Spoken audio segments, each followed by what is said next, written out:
Nie sme na letisku, sme na koncerte. OK, takže my sme vydali album Príbeh a boli sme strašne známi vo všetkých časopisoch. O nás písali v novinách, boli sme farební a strašne nám to liezlo na nervy. Tak sme vydali album Bez dôňa dôvodu, hneď za albumom Príbeh, 2 roky na to.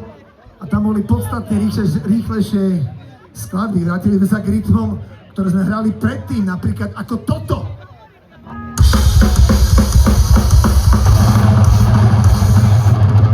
A máme taký návrh, čo keby sme si dali jednu skladbu s takýmto rytmom.